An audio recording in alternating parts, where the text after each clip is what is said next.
Now that's a segue. It is. Bring on Larry Nagengast to Harvard Christian Academy, Harvest Christian Academy. He's the high school principal. Good morning, Principal Larry. Good morning. How are you? We're doing pretty good. So we wanted to bring you on because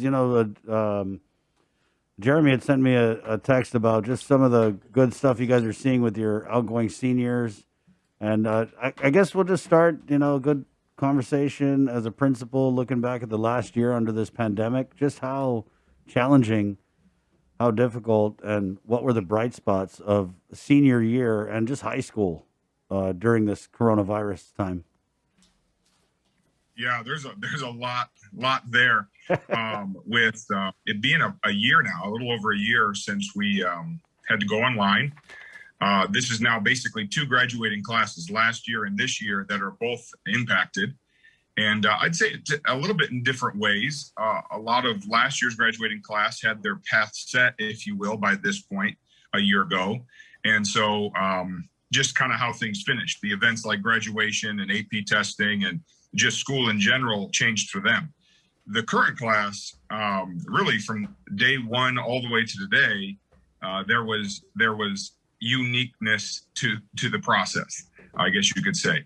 And some of that would be just what colleges are asking for, what's now needed. For example, SAT and ACT testing have been something that has been always required for many, many years. And now it's been optional last year and then this year.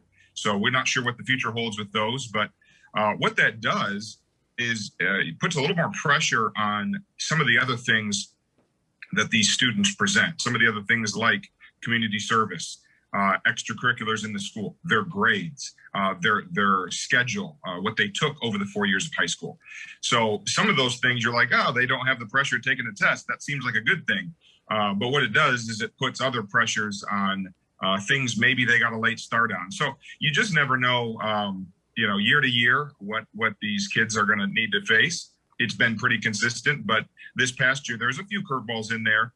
Another of being just the slow process of applications. Schools just even this week, even yesterday, are letting kids know whether they got in or not. So I would just say patience was key and a true virtue this year with these kids. They did a wonderful job of just being steady. And our guidance counselor, I appreciate her work and with it all.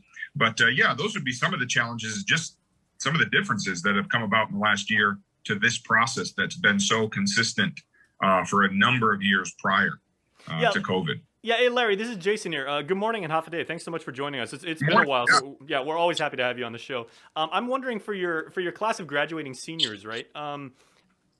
What particular words of wisdom, given that that you guys as a faculty have admittedly never been through this kind of thing before, how do you actually get them ready as a college preparatory school to go to the next level and just say, it's been a little weird. We've tried our best to create a framework, an environment where things can be as normal as is safe and as is possible. But as you go on to college and take your next step and everything like that, we want to make sure that the transition is smooth, that you'll never forget where you came from, and that hopefully the educational tempo that we've had you in for the last 4 years, you're going to carry that right into your undergraduate studies.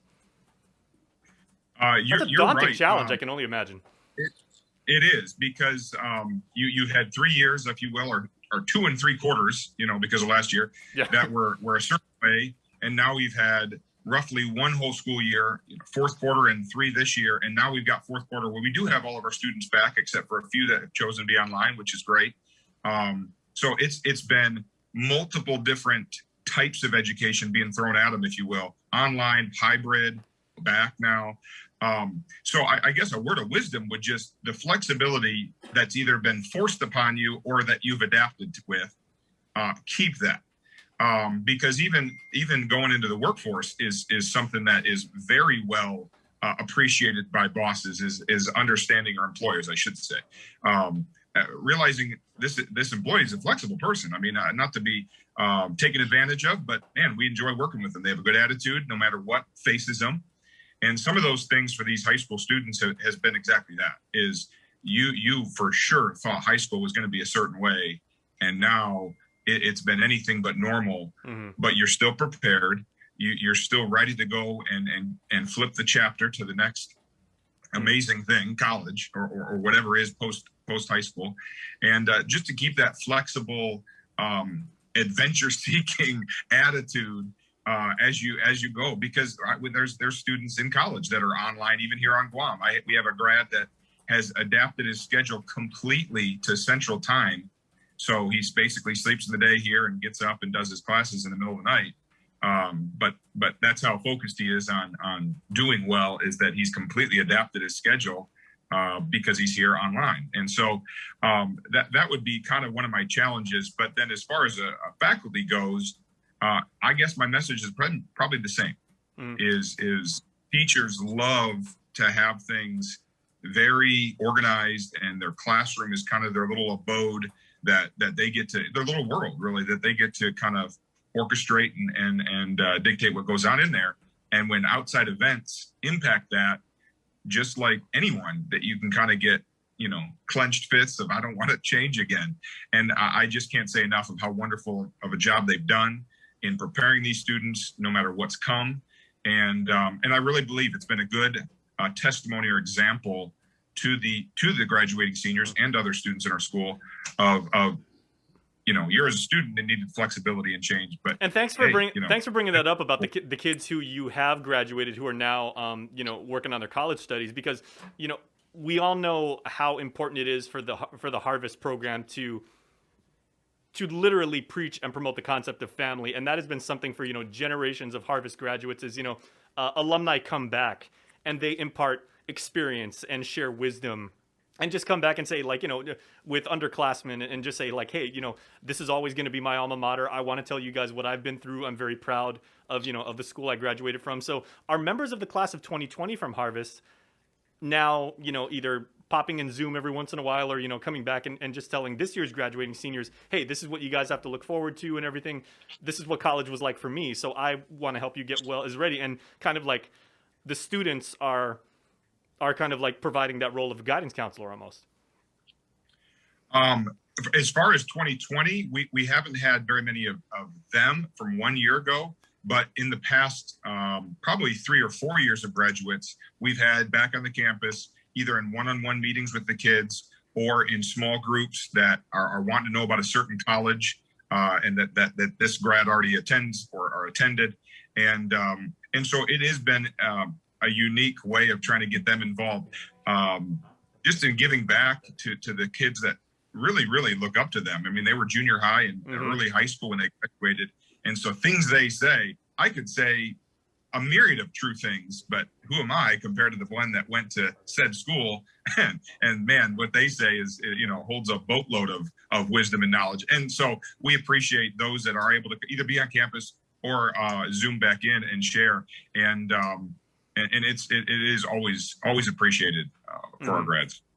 Yeah. Now, how about from the faculty's perspective and everything? How, as an administrator, do you make sure that educators are motivated and have the self-discipline to continue what they do? I mean, no doubt in the world whatsoever that your teachers are doing. They've gone above and beyond, and we hear testimony about this all the time. But as the principal at the school, what techniques have you learned to use and everything like that, just to make sure everybody's holding it together and doing the very best job? Oh man, that I would say is still something I'd learn specifically first semester, in how to touch base when you're not together. Like I said, on a normal school day, we can get in and visit and pass by classrooms and check on them and have face-to-face conversation. So the way things are today are to me far better than what they were first semester, where there was a lot of isolation as far as teachers just doing their classes a lot of times from home. Maybe they come into their classroom. So I to me, it was about the right amount of time to be able to allow people to go on like that semester without having the full communication and time in person with people on campus. So to be honest with you, I would say I'm thankful that the Lord led us through it.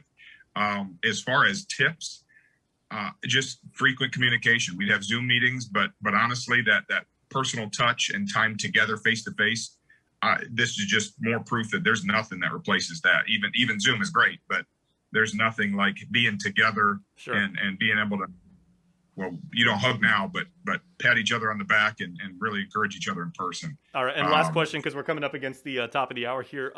You bet. Go.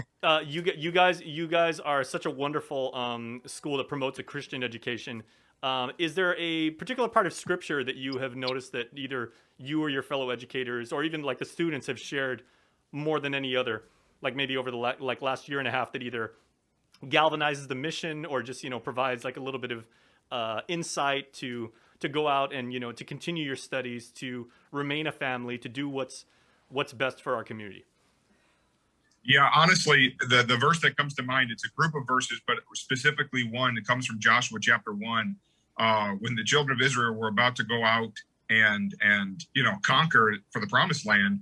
And that's a little bit of what it felt like returning with, hundreds of kids on campus and having, another 100 or 150 online, something we'd never done before. 5 full days, running 2 schools at the same time. It felt a little bit like that. And so, and the verse is be strong and of good courage and a sound mind. And that was so important that I shared that story. Is we're not the first to do it. We won't be the last. This has happened before to many peoples all over the world and in history. And that, in our own little school educational world, this is kind of like us going in and doing something we've never done before, and be courageous in it, and don't back down, because this is what our mission is. This is our desire to see these kids educated. And so we've got to march on, and that's what they've done. And that's what I'm proud to say I get to lead. And we're looking forward to a great end of the year. All right, very nice. Also, St. Thomas Aquinas, of course, the patron saint of all students. So I know there's a bunch of people who consulted Aquinas' wisdom over the last year. So, Larry, this has been an absolute pleasure. We look forward to having you on our show whenever you can spare us a few moments. I got to tell you, this was the only time in my life that I actually said I've been comfortable being in the principal's office. So, I've come full circle now. Zoom has a way of bringing a lot of comfort. We'll keep our distance. Yeah. All right. Well, hey, God bless you, and we wish you the best as you guys continue this amazing mission that you're on. You're doing a fantastic job. Thanks for your time. I appreciate the time. Thank you. All right. Have a wonderful day. And we are going to wrap up here as we get ready to go on KUAM TV. We are going to sign off real quick.